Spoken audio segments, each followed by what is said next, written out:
Listo. Entonces entramos a nuestra primera clase. Y para empezar esta clase, quiero hacerles esta pregunta. ¿Qué es el Evangelio? ¿Qué es el Evangelio? Quizás podemos pensar de cuáles son las buenas nuevas del Evangelio. ¿Qué hace que el Evangelio sea buenas nuevas? Podemos pensar de muchas cosas, ¿cierto? Como el perdón de los pecados. Eso es buenas nuevas. El hecho de que haya reconciliación con Dios. Esas son buenas nuevas. El hecho de que haya adopción. Que ahora podemos llamar a Dios nuestro Padre y ser adoptados como hijos. Y también que al ser adoptados envía a su Espíritu Santo para santificarnos, ayudarnos, dar testimonio a nuestros espíritus que somos los hijos de Dios. ¡Qué glorioso! Son buenas nuevas. Otra pregunta que quiero hacer, conectada con esta, es ¿qué es lo más importante para la vida cristiana? Quizás debería haber empezado con esa pregunta, pero ¿cuál es lo más fundamental, lo más importante que necesitamos para conocer, para ser la regla de todo lo que hacemos? ¿Qué es esa regla, ese fundamento de toda la vida cristiana? Es su palabra y el Evangelio que se revela en su palabra. Es su palabra, el Evangelio. Nosotros necesitamos el Evangelio. Y quiero, algo que voy a repetir muchas veces en todo ese programa. Estamos repitiendo también con sus esposos. La meta es que nosotros podamos vivir vidas llenas del Evangelio. Tristemente, en la poca experiencia que yo tengo con enseñanza dadas a las mujeres, muchas veces se enfoca en simplemente llevando a cabo ciertas cosas morales o prácticas en la vida, de cómo hacer ciertas cosas en la crianza, cómo respetar a sus esposos, y esas son cosas importantes. Pero hay algo aún más importante que todo eso. Y hay algo más fundamental que hace esto tenga sentido y propósito y gloria. Pero muchas veces veo, sobre todo, cargas puestas sobre las esposas. Tienen que vestirse de cierta manera, tienen que actuar de cierta manera, tienen que cocinar cierta cantidad de comidas al día o no es una buena esposa. Tienen que actuar de cierta manera. Siempre es ley. Hacer esto, no hacer aquello. Y hay en la vida cristiana cosas que hacer y cosas que evitar y no hacer. Hay reglas para nuestra vida. Hay una palabra que nos guía y nos revela la voluntad del Señor para nuestras vidas. Pero lo fundamental y lo que quiero más que todo de sus vidas es que sus vidas sean llenas de Cristo. Que sus vidas, que su tiempo cambiando pañales, su tiempo lavando platos, su tiempo con sus esposos, en cualquier momento, en cualquier tiempo, sirviendo a las hermanas en la iglesia, atendiendo a alguien, una necesidad en la congregación, ayudando a sus padres, en cualquier circunstancia, sus mentes sean encendidas con un amor por Cristo. Que puedan ver a sí mismas a la luz del Evangelio. Que su identidad no sea en ciertas cosas que haces, sino en lo que Cristo ha hecho por ti y lo que Él te ha llamado a hacer en Él. Quiero que vean a sí mismas a la luz de Cristo y que se den a sí mismas la gracia del Evangelio y se recuerden repetidamente del Evangelio y lo que eso significa. Y que no traten de llevar la carga de la ley y así ser una mujer aprobada, sino confiar en Cristo. Y que esas obras de obediencia fluyan de eso. Que fluya de un corazón cambiado, del perdón del Evangelio, la gracia del Evangelio, la gloria del Evangelio.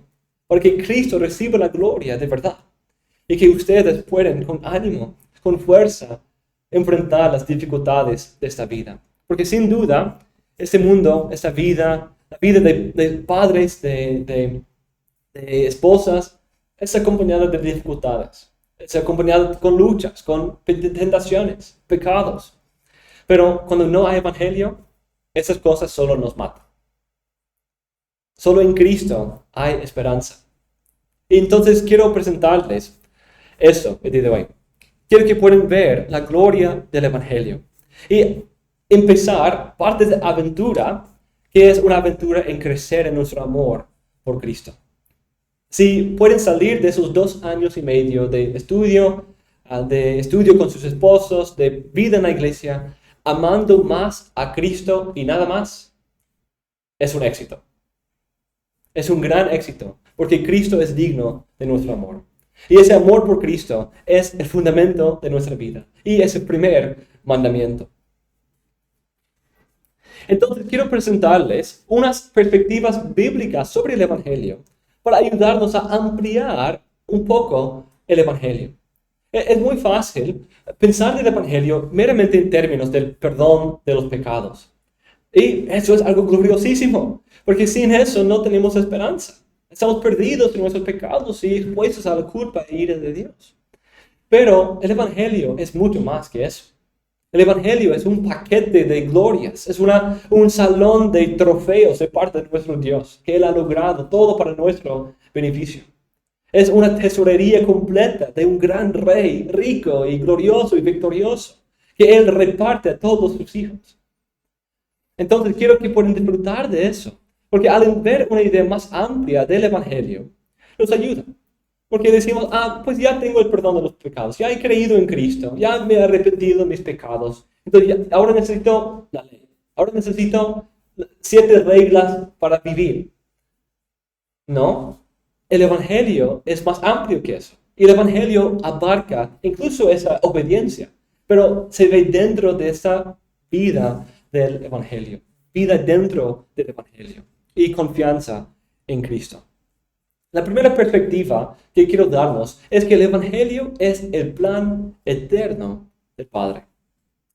El Evangelio es el plan eterno de Dios Trino. Los eventos de la vida de Cristo se realizan porque Dios el Padre, el Hijo y el Espíritu Santo habían hecho un pacto eterno tocante la redención de un pueblo especial antes de la fundación del mundo. El Evangelio de Juan habla de esto en varios pasajes, como Juan 6, 39, o 10, 28 a 29, y varias veces en capítulo 17.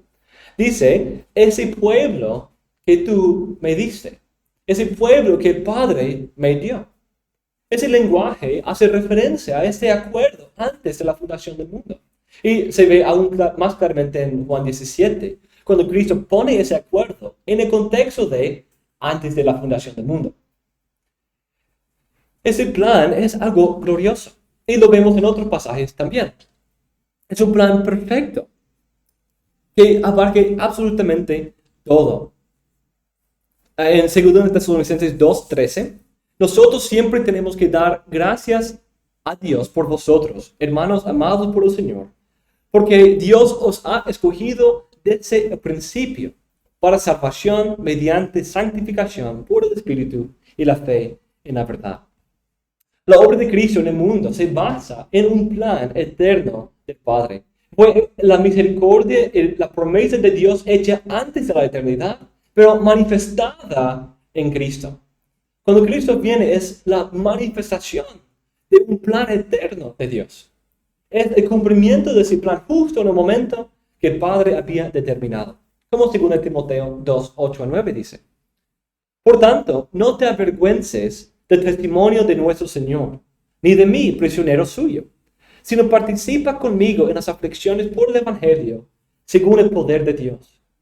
Escucha aquí, que nos ha salvado y nos ha llamado con un llamamiento santo, no según nuestras obras, sino según su propósito y según la gracia que nos fue dada en Cristo Jesús desde la eternidad. Desde la eternidad. Este evangelio que Pablo predica, por el cual sufre con esperanza, al cual fue llamado y por el cual fue salvado, es conforme a la gracia dada en la eternidad a los elegidos en Cristo Jesús. Fue un tipo de... el lenguaje que se usa para hablar de eso es el pacto de la redención. El pacto de la redención. En que el Padre, el Hijo y el Espíritu Santo se pusieron de acuerdo en un sentido. Hablando de una manera metafórica, porque no es que Dios tuvo una mesa redonda en que se sentaron las tres personas de la Trinidad para regatear y debatir los términos de este pacto. No, no fue así. Dios es... Pastor, Sí, mi hermano. disculpe, ¿me puede repetir los versículos últimos que dijo? Segundo Timoteo 2, 8 a 9.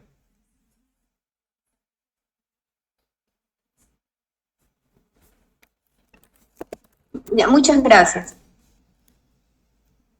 De hecho, está mal. Es 1, capítulo 1. 1, 8 a 9. Quizás por eso estabas perdida, mi hermana. A ver, es Segundo, Primera de Timoteo. no, segundo Timoteo 1, 8 a 9. Ah, ya, ok. Sí, Ok. sí, gracias, pero sí, en mi apunte la tuve mal en 2, 8 a 9, cuando es 1, 8 a 9. Entonces, en este pacto, el padre decidió dar un pueblo a su hijo. Y el libro de Efesios describe esto como el plan de Dios de reunir todas las cosas en Cristo. Reunir todas las cosas, tanto las cosas en los cielos como las cosas en la tierra. Quería dar todo a Cristo para su gloria. Y el Hijo quería devolver ese pueblo al Padre para su gloria. Y el Espíritu Santo quería asegurar que esto suceda. Entonces, el Padre dio a Cristo un pueblo y escogió ese pueblo en Cristo para que Él los cuidara, hiciera todo lo necesario para darles la vida eterna que el Padre les había ofrecido. Vemos algo así también en Tito 1, 1 a 2. Pablo, siervo de Dios y apóstol de Jesucristo, conforme a la fe de los escogidos de Dios y al pleno conocimiento de la verdad que es según la piedad, con la esperanza de vida eterna, la cual Dios, que no miente, prometió desde los tiempos eternos. Qué interesante.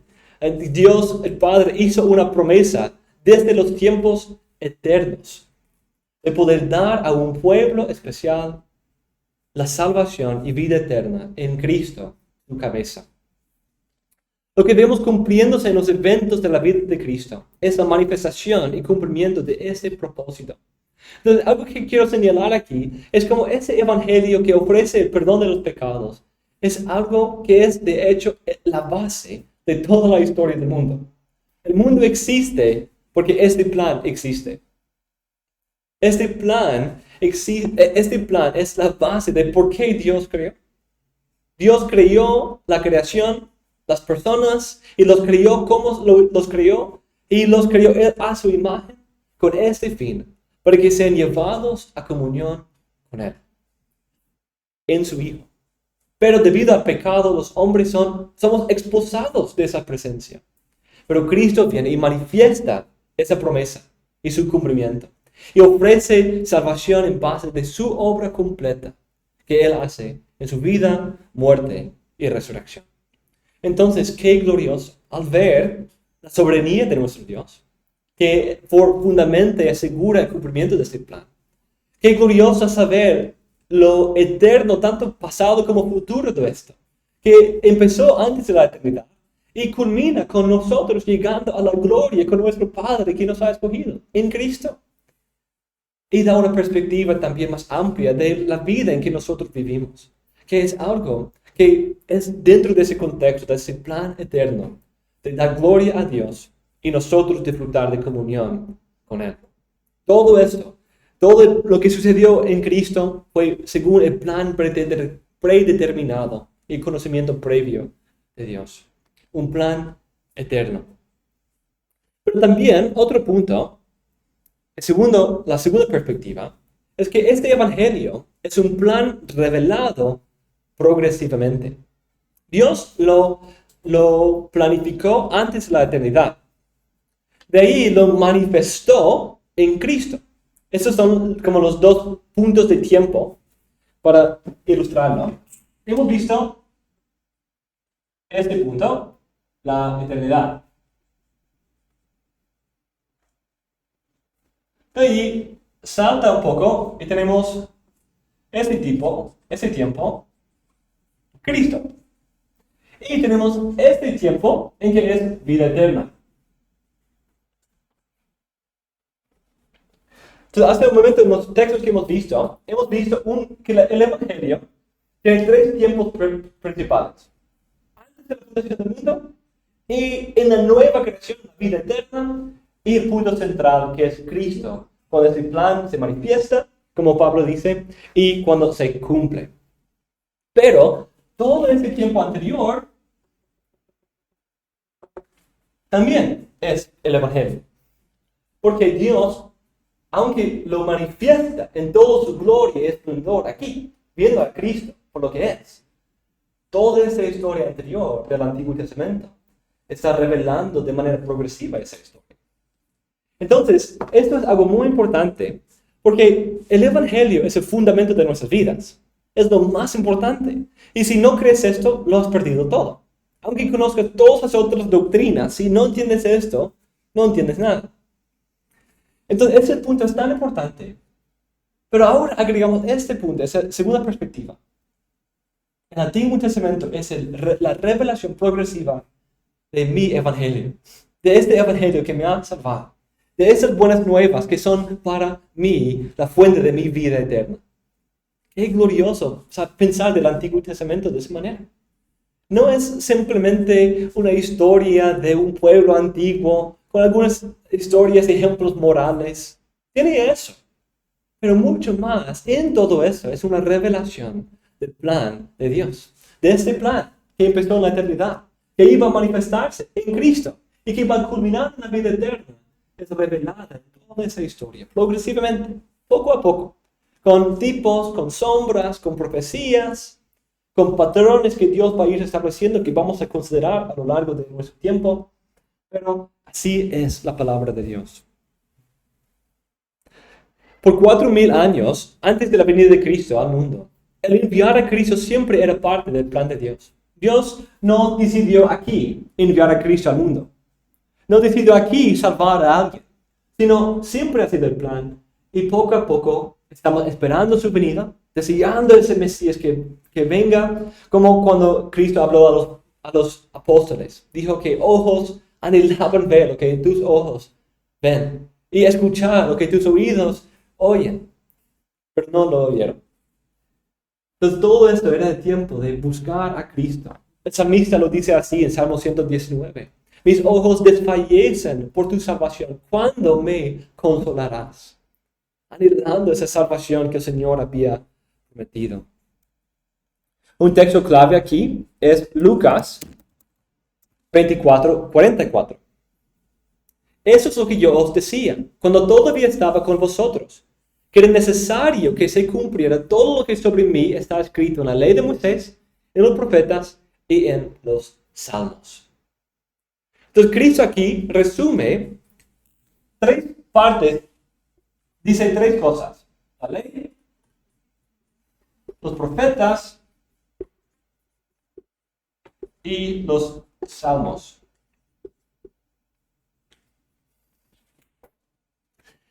Leyéndolo, quizás nuestra primera perspectiva o interpretación puede ser, ok, entonces si yo quiero ver a Cristo, voy a la ley, a los textos que hablan de la ley y trato de ver a Cristo ahí en alguna manera. Los profetas, ok, entonces yo puedo identificar esos libros bien: Isaías, Jeremías, Ezequiel, a todos los profetas menores, Oseas, Daniel, y de ahí Salmos, ok, el libro de Salmos, ok. Pero lo que Cristo está diciendo aquí es de hecho todo el Antiguo Testamento. Porque eso era una manera que en el tiempo de Cristo, la Biblia, en un sentido que Cristo no tenía su propia Biblia como nosotros. Él tenía algunos manuscritos en la sinagoga, quizás tenía algunos textos escritos para su propia casa, en su propio estudio. Es muy probable. Pero no tenía una Biblia como esta. No todo el Antiguo y Nuevo Testamento puesto en un solo libro. Esto es una invención moderna y damos gloria al Señor por ese avance. Pero Cristo no tenía eso. Y en Cristo, su Antiguo Testamento tenía una forma un poco distinta a la nuestra. Nosotros tenemos la ley, los 5 libros de Moisés. De ahí tenemos los libros históricos de Josué, Jueces, Samuel, Reyes, Crónicas, Esdras, Esther, esos libros. De ahí los libros de sabiduría y canciones, de Job, Salmos, Proverbios, Eclesiastés, y de ahí tenemos los profetas. Entonces, cuando tenemos esa orden en cuenta y vemos esto, quizás buscamos y dividimos partes del Antiguo Testamento. Decimos, ok, en estas partes ahí habla de Cristo. Pero de hecho, esto era el resumen de las 3 partes del Antiguo Testamento que Jesús tenía. Él tenía un Antiguo Testamento con 3 partes. La ley, los profetas y los salmos. Que era todo el mismo Antiguo Testamento que nosotros, pero dividido en 3 partes. Vamos a hablar más de eso en el futuro. Pero aquí tenemos la palabra Torah, ley. O significa instrucción, la enseñanza, la instrucción, la ley. Normalmente se traduce como ley, pero significa algo como instrucción. Profetas, Nevi'im, Torah, Nevi'im y Ketuvim. Esos son, especialmente aquí, es una palabra que viene un poco después de Cristo, pero habla de la misma realidad y su estado en el tiempo de Cristo. Torah, Nevi'im, Ketuvim, T-N-K. Los judíos siguen usando este orden y su Biblia se llama Tanakh. La T, la N y la K de esas 3 categorías. Ley, profetas y Ketuvim significa escritos. Y Salmos fue el primer libro en esa sección. La cabeza. Entonces, cuando leemos eso, y ahora tomamos eso en cuenta aquí, Cristo está diciendo que todo el Antiguo Testamento habla de Él. Todo el Antiguo Testamento hablaba de Él, como Él tenía que sufrir, y de ahí resucitar y entrar en su gloria. Todo el Antiguo Testamento tiene una historia compartida que revela a Cristo. Otro texto famoso en esto es Juan 5:39. Examináis las Escrituras, porque vosotros pensáis que en ellas tenéis vida eterna, y ellas son las que dan testimonio de mí. Y no queréis venir a mí para que tengáis vida. Entonces, ¿cuál es el argumento aquí? Aquí la traducción es examináis. Es un mandato, y normalmente así se usa. Escudriñar las Escrituras, examinar las Escrituras, o examináis. Pues aquí no es un indicativo, pero normalmente se traduce algo así, escudriñar, un imperativo. Porque el imperativo y indicativo, es como el mandato y la declaración, tienen la misma forma en griego. Entonces es fácil confundirlo. Pero Cristo está diciendo, ustedes examinen todos los días las Escrituras. Ustedes lean en las sinagogas todos los sábados. Lean la palabra de Dios, lean las Escrituras. Y piensen que por eso y su cumplimiento de sus leyes tiene vida eterna. Pero las Escrituras dan testimonio de mí. Entonces, aquí creo que Cristo hace un punto muy sutil, muy importante, para el punto que quiero enfatizar. Cuando nosotros leemos las Escrituras del Antiguo y Nuevo Testamento, pero aquí hablando del Antiguo especialmente, porque ahí es donde hay más pregunta y duda. Cuando nosotros estudiamos las Escrituras, no está mal buscar en ellas la vida eterna.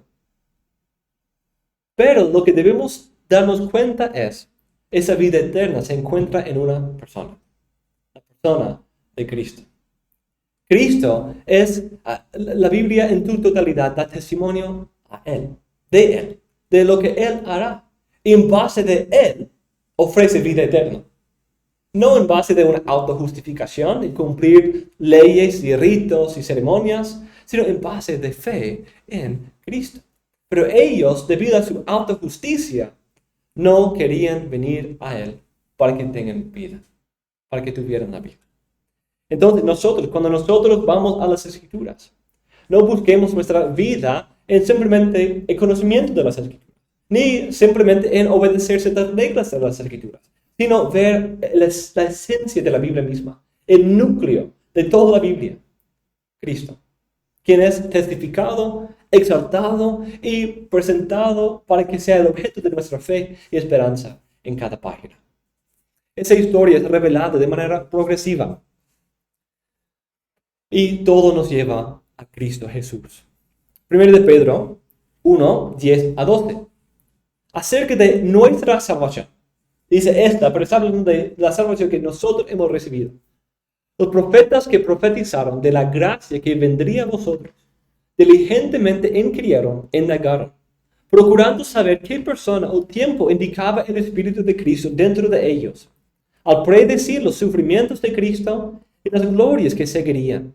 A ellos les fue revelado que no se servían a sí mismos, sino a vosotros, en estas cosas que ahora os han sido anunciadas mediante los que os predicaron el Evangelio, por el Espíritu Santo, enviado del cielo, cosas a las cuales los ángeles anhelan mirar. Entonces, miren lo glorioso de nuestro Evangelio, de nuestra salvación. Esta salvación que él acaba de describir, de versículo 3 a 9, que nos lleva a sufrir con gozo, a poder anhelar a Cristo y amarle a Él, aunque no lo hemos visto, que nos sostiene y nos guarda hasta el final, que nos hace hijos y nuevas criaturas en Él. Todas esas cosas vienen del texto, los versículos anteriores. Y dice, esta salvación fue profetizada por los profetas. Ellos hablaron de la gracia que nosotros hemos recibido. Ellos hablaron de los sufrimientos de Cristo y las glorias que iban a seguir. Y ellos incluso querían saber más. Querían profundizar más en esto. Y especialmente querían saber cuándo iba a suceder. Cuándo iba a venir ese Mesías. Procurando saber qué persona o qué tiempo. ¿Quién será el Cristo y cuándo vendrá? Pero ellos hicieron estas cosas para nuestro beneficio. Porque ahora al escuchar el Evangelio predicado, ver sus palabras, vemos Jesús es nuestro Señor. Él es nuestro Cristo. Él es el Mesías anhelado. Y nota otro detalle aquí. Cosas a las cuales los ángeles anhelan mirar. Qué glorioso es nuestro Evangelio. No es simplemente una historia que contamos a niños y reciben su perdón y su boleto para ir a los cielos y de ahí van con su vida, con sus prácticas morales, sino el Evangelio es algo que incluso los ángeles están buscando escudriñar, entender y profundizar. ¿Cuánto más nosotros? Y toda la Biblia es nuestra guía en esto, porque toda la Biblia revela la gloria de esta salvación. Otro texto que presenta esto es 2 Timoteo 3:15. Aquí Pablo manda a Timoteo a persistir en las cosas que él ha entendido, lo que él había aprendido de Pablo y lo que él había escuchado de las Escrituras. Y dice que esas Escrituras, específicamente las del Antiguo Testamento, porque en ese tiempo no había un Nuevo Testamento completo, ¿cierto? Incluso hace referencia a las Escrituras que Timoteo sabía desde su niñez, el Antiguo Testamento. Y dice, estas Escrituras pueden dar la sabiduría que lleva a la salvación mediante la fe en Cristo Jesús. Entonces, ¿cuál es el fruto? Lo que podemos esperar al estudiar el Antiguo Testamento, según este texto. Ser salvados por Cristo. Por el mismo Cristo del Nuevo Testamento, es Él quien es testificado en el Antiguo Testamento, para que seamos sabios para buscar la salvación a través de Él y Él solamente. Romanos también empieza de esa manera.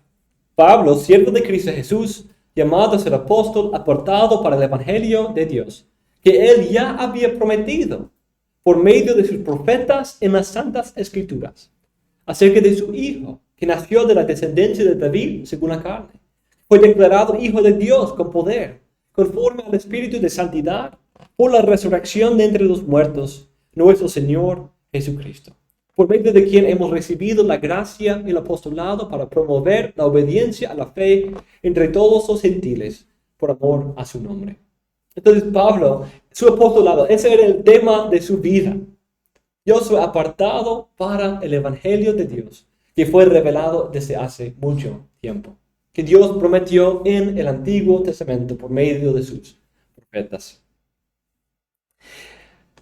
Pero en esa historia revelada progresivamente, es así. Es un carril de tren, en que ese tren va avanzando hacia su meta. Los carriles están puestos, su destino está fijado y está en su camino.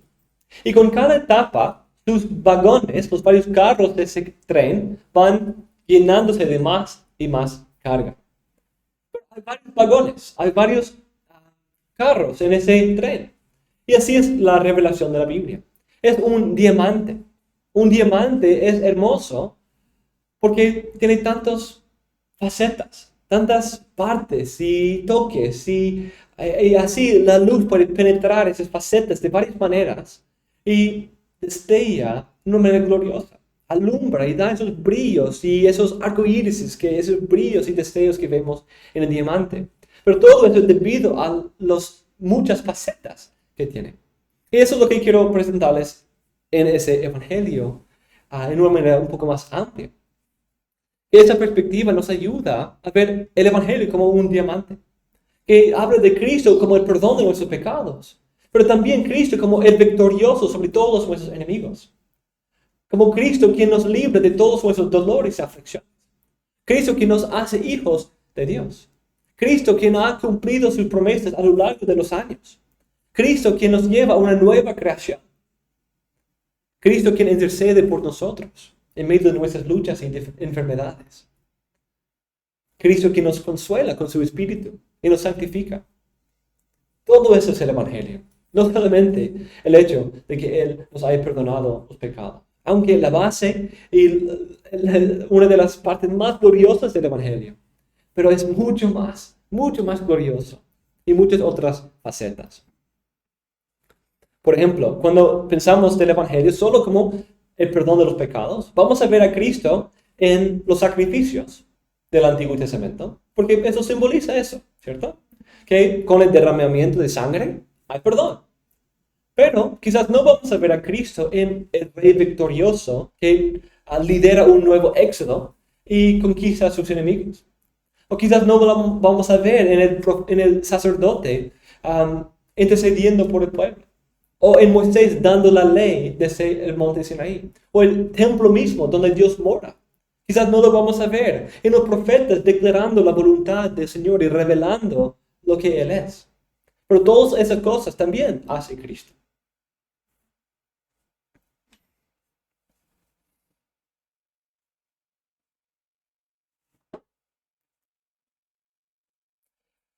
Además, cuando vemos esa historia, vemos quién es Cristo, lo que Él va a hacer, pero también vemos de una manera muy consistente por qué su obra es necesaria.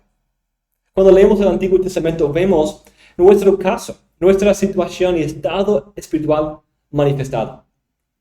Vemos vez tras vez como hombres, incluso hombres justos, pecan, fallan y nos dejan espera y necesidad de un Salvador. Porque nosotros no podemos hacerlo mejor que Adán, no podemos hacerlo mejor que Moisés, de David, ni nadie más. Sino somos como ellos, pecadores. Pero solo Cristo, y Él lo hace de manera perfecta. También, en tercer lugar, es un plan cumplido en el tiempo. Ese es ese tiempo aquí, el momento preciso, cuando el Padre decidió enviar a su Hijo y cuando Él llegó a esa hora. Así empieza la oración de Cristo en Juan 17. Justo antes de ir a la cruz. Dice, la hora ha llegado. La hora ha llegado. Porque la hora fue fijada aquí, en la eternidad. Y todo esto estaba el tren acercándose a su destino. A los profetas subiendo el monte para llegar a la cima. Por fin, ahí está, en Cristo Jesús. Como dice Pablo en Gálatas 4:4-5. Pero cuando vino la plenitud del tiempo, Dios envió a su Hijo, nacido de mujer, nacido bajo la ley, a fin de que redimiera a los que estaban bajo la ley, para que recibiéramos la adopción de hijos. La ley preparaba para Cristo y nos apuntaba a los eventos de su vida. Y además, el plan eterno de Dios también se manifiesta y se exhibe en la vida de Cristo. Como 1 de Pedro 1:20 dice, Él estaba preparado desde antes de la fundación del mundo, como un cordero inmolado, pero se ha manifestado en esos últimos tiempos por amor a vosotros. Preparado aquí, pero enviado justo en la plenitud del tiempo, en la hora precisa que el Padre había fijado, todo conforme a su plan. Y esto es algo importante, porque eso nos ayuda a ver y poner toda nuestra fe en lo que Cristo ha cumplido. Él ha cumplido su obra. Todo lo que el Padre le había preparado, lo ha hecho, lo ha cumplido, para que nosotros de verdad pudiéramos participar de esta salvación. Ya no hay la espera o la duda de no sé si realmente puedo ser salva o no, o realmente si es verdad. Sino aquí vemos testificado por Dios mismo en Cristo, y como Él recibió su obra, vemos el plan cumplido y perfecto. También, debido a que Dios planificó algo aquí y lo cumplió tan perfectamente, justo en la hora precisa aquí, también nos da esperanza para esto, ¿cierto? Porque como Dios siguió fiel todo ese tiempo, cumplió su plan tan perfectamente en Cristo, ¿cuánto más va a cumplir el fin? El fruto que esto produce. Esta obra de Cristo es lo que produce este fin glorioso de la vida eterna, la comunión con Dios, que fue parte de ese plan inicial. Y si Cristo ha venido, si Cristo lo ha cumplido perfectamente, no hay duda, no queda la duda de que yo también pueda participar de ello. Este plan también, en cuarto lugar, es un plan completo, exhaustivo, en que todos los problemas tienen una ayuda y solución en el Evangelio. El Antiguo Testamento es glorioso en esa manera, porque revela vez tras vez los problemas y cómo Dios supera los problemas. En el jardín de Edén, todo está hermoso, todo perfecto. El matrimonio, perfecto. Sin conflictos, sin problemas, sin sospechas, sin dudas, sin cualquier otro problema. La relación con Dios, todo bien, todo lindo. La relación con la creación, todo bien, todo fluía, los frutos se producían, no había malas hierbas, no había problemas. No había enemigos, no había amenazas, no había nada que preocuparla. Todo era glorioso. Y eso incluso era solo la etapa inicial. Iba a hacerse mejor, incluso, con la gloria. Pero el hombre cayó y no alcanzó la gloria. Pero, con la caída, problema tras problema. Problema tras problema. Ya empiezan a dividirse el matrimonio. Hay conflicto en el matrimonio ahora. Hay separación de Dios y, de hecho, expulsión de su presencia. Hay enemistad entre la serpiente y la mujer, entre su simiente y la simiente de la mujer. Hay enemistad. Hay incluso una creación que no produce la vida como antes. Ahora hay maldición en la tierra. Y vemos a lo largo de la historia como el pecado, como la creación maldita, como los enemigos y como esa expulsión de la presencia de Dios forman problema tras problema tras problema a este plan original. Pero Dios lo supera todos. Como en Abraham y Sara, vemos el problema. Ella está estéril, no puede tener hijos. Entonces, ¿cómo va a cumplirse el plan de, a través de ella y él, tener una nación tan numerosa como las estrellas del mar, de las estrellas de los cielos y la arena del mar? ¿Cómo va a funcionar? ¿Cómo va a pasar? Pues es un problema, un conflicto. Pero Dios puede superar eso. Dios incluso puede ir en contra de la muerte virtual de Sara y Abraham. Puede ir en contra de lo percibible a nuestros ojos, lo que podemos ver. Y Él cumple su plan, cumple su palabra. Nada puede detenerse. Y Dios en ese plan Tiene la respuesta para todos los problemas presentados. El evangelio que predicamos suple todas nuestras necesidades perfectamente. Eso no quiere decir que no vamos a tener ningún problema en esta vida. Pero dice que cuando vemos el evangelio y su obra de manera más completa, vemos que Cristo ha dado todo lo necesario para que todos nuestros problemas sean resueltos. Y para muchos de esos problemas hay que esperar la gloria, pero eso es lo que estamos haciendo, esperando la gloria, esperando ese fin por el cual fuimos creados. Trata perfectamente con el problema de nuestro pecado, porque Cristo es la propiciación por nuestros pecados. Nos libra de la maldición de la ley, porque Cristo se hizo maldición por nosotros. Nos reconcilia con Dios e incluso nos hace sus hijos para disfrutar de su comunión y su presencia, porque Cristo cumplió la ley por nosotros. Nos libra de la esclavitud al pecado y al diablo, porque Cristo conquistó al hombre fuerte. Nos libra del temor de la muerte para vivir con valentía, confianza y esperanza. Nos llena con el poder del Espíritu para la santificación, para mortificar el pecado, y nos une los unos con los otros, incluso los que eran antes nuestros enemigos. Nos da la gracia y el amor para poder exhortar, amar, perdonar y servir a los demás. Cambia nuestras vidas en todo nuestro ser y también en todas las esferas en que vivimos. Esposos, hijos, padres, ciudadanos, siervos y también en todas las esferas en que vivimos. Nos capacita para cumplir la misión que Dios nos ha dado. Nos protege del error y nos preserva hasta el final.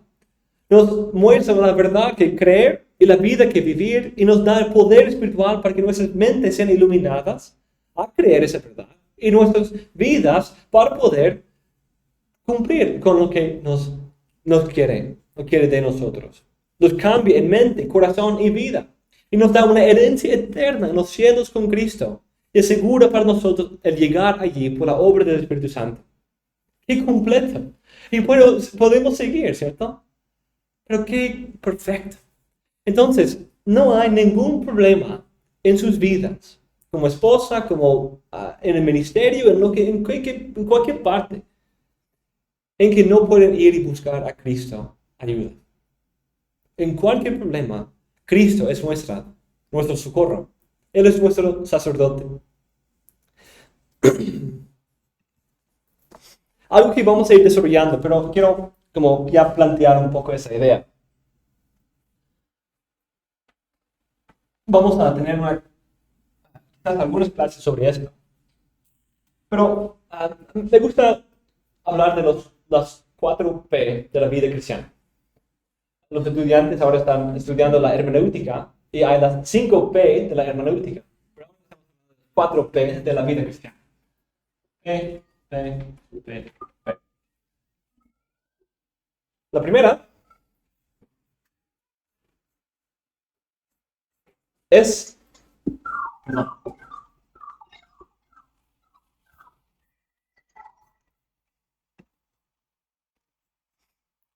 La primera P es el perdón. El evangelio perdona nuestros pecados. Entonces, cuando nosotros pecamos, podemos ver a Cristo, lamentar lo que nuestro pecado ha causado, pero encontrar la gloriosa gracia de Dios para perdonarnos. Qué increíble. Y qué importante es eso para nosotros. Que sin esta fe, vamos a buscar salvarnos por nuestras obras. Sin el perdón del evangelio, vamos a tratar de justificarnos por echar toda la culpa de nuestros pecados a alguien más. Alguien tiene que llevar la culpa de mi pecado, o me mato a mí misma con mi propia culpa, tratando de llevarla yo, o le echo la culpa a alguien más, o minimizo el pecado, o sigo luchando y tratando de salvarme por obras. Pero cuando hay perdón perfecto, yo puedo abrazarme de Cristo y recibir en Él la gracia por todos mis pecados. Pero no solamente el perdón para de ahí vivir como quisiéramos, sino habiendo sido perdonados, comprados por sangre, queremos ser suyos. Reconocemos que somos suyos y queremos vivir para Él. Pero para hacer eso necesitamos poder. Necesitamos que Él nos ayude. Entonces el Evangelio es completo porque tiene el perdón que necesitamos por nuestros pecados. Es completo porque tiene el poder para poder cumplir lo que Cristo espera de nosotros. Y poder vivir y crecer en frutos del Espíritu Santo. Porque el Espíritu Santo ahora mora en nosotros. Eso es una de las diferencias más importantes entre la ley y el Evangelio. El antiguo pacto y el nuevo pacto. El antiguo pacto escribió la ley en tablas de piedra. Pero en el Evangelio, el poder está dentro de nosotros. La ley escrita en nuestros corazones, porque ahí mora el Espíritu Santo. Entonces Cristo logra por nosotros la gracia eterna. Y también logra por nosotros poder de resurrección, según Romanos 8. Para que en Cristo haya poder para mortificar el pecado, poner a muerte el pecado y hacer vivir la justicia, la resurrección. Y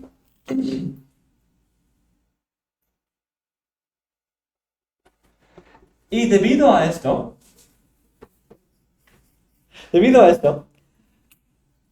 y la morada del Espíritu Santo en nosotros, significa que Dios está con nosotros, para darnos poder, pero también para que disfrutemos de su presencia. La tercera P, su presencia. Y eso es en todos los momentos. Hay esa lucha a veces por nuestros pecados o en la providencia del Señor puede parecer que Él esté lejos de nosotros. Pero su presencia nunca nos abandona. Porque Él está guardando para nosotros una herencia. Y esta presencia es presente aquí, especialmente en medio de aflicción, en medio de angustia. Yo tengo su presencia para acompañarme, para consolarme de esas dudas. Y, como vamos a ver, dar la promesa de que un día esos dolores van a ser completamente quitados. Porque Cristo ha logrado eso también. Presencia para defendernos de nuestros enemigos, para ayudarnos en tentación, para iluminar su palabra. Y también la presencia de Cristo, no solamente en nosotros, sino también en los cielos por nosotros. En medio de luchas, debilidad, enfermedad, aflicción, angustia, tormentas, nuestro Cristo está en los cielos, presente, intercediendo a nuestro favor. Él ha llevado nuestra presencia en Él, delante del Padre. Efesios dice que estamos sentados con Cristo en lugares celestiales. De alguna manera, en Él, nuestro representante, estamos ahí en Él. Y Él está ahí a favor nuestro, para que Él asegure que Dios nos envíe ese corro que necesitamos, según Hebreos capítulo 4. Qué curioso. El Evangelio es completo, ¿cierto? Y en último lugar, ya lo mencioné, promesa. Y claro, en un sentido, todo esto es promesa. El perdón se basa en una promesa. El poder se basa en una promesa. La presencia se basa en una promesa. Pero con lo que quiero decir aquí es una promesa de esperanza para el futuro. Lo que es por venir. Sabemos que en medio de ese perdón, puedo esperar una promesa de que un día voy a ser libre de ese pecado. Un día Cristo me va a rescatar por completo. En poder a veces cuando me frustro, me canso, yo sé que un día mi poder va a ser completo. Porque un día voy a ser libre de esas debilidades que hoy tengo que sufrir. Los dolores y las enfermedades y las debilidades que me acompañan en esta vida, las pérdidas y lamentos que tengo aquí, en los cuales Dios está presente. Pero también me consuela con su promesa que un día va a enjugar las lágrimas. Un día va a quitar los dolores, invertir la maldición y llevarme a su presencia perfecta, que un día será completa. Un día el perdón va a resultar en una limpieza completa del pecado, en que ya no vamos a tener que luchar con el pecado. Ese poder un día va a perfeccionarse. Esa presencia un día va a ser perfecta en Él, en su presencia gloriosa para siempre. Y todo eso se basa en su promesa. Su promesa es no solamente para el presente, para esta situación, este pecado, esta lucha, esta enfermedad, sino también un día todo eso va a resolverse. Porque Cristo ha hecho una obra completa. Ha hecho todo lo necesario para que nuestros corazones, vidas y mentes sean transformados.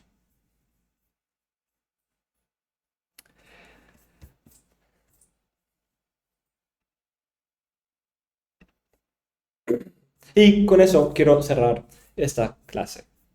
La gloria del Evangelio. Y espero que eso les llene de mucha esperanza, consuelo, y que empiecen ya a amar más a Cristo, a amar más a nuestro Dios trino, por un plan tan perfecto, a Cristo por una obra tan completa y perfecta, y al Espíritu Santo por aplicar esa obra y revelarla aquí y aplicarla a nosotros a través del ministerio de su palabra, la interpretación e iluminación de su palabra y su ayuda continua de nosotros.